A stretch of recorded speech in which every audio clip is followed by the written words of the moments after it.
You're not going to believe this. The Liberal government is making it a crime to read parts of Leviticus, Deuteronomy, and Romans. They're trying to make it a hate crime.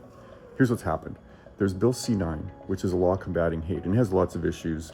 There's lots of freedom concerns and free speech concerns, but setting all of that aside, the Bloc made an amendment to remove the criminal code's safeguards from the freedom of expression and freedom of religion. For example, preaching about Romans 1, which talks about homosexuality, could be deemed hateful towards a certain group. But current law protects this speech if done as a religious belief.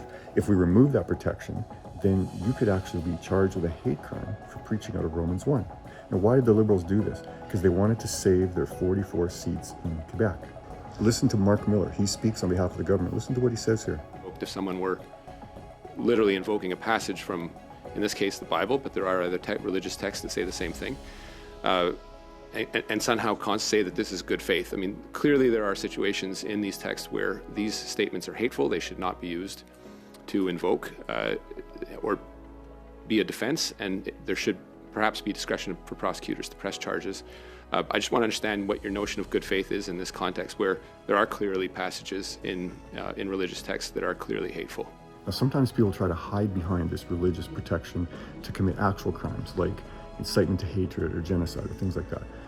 The religious protection doesn't help you in cases like that. There are plenty of laws that will get you if you are trying to commit crimes like that. The problem is not lack of laws.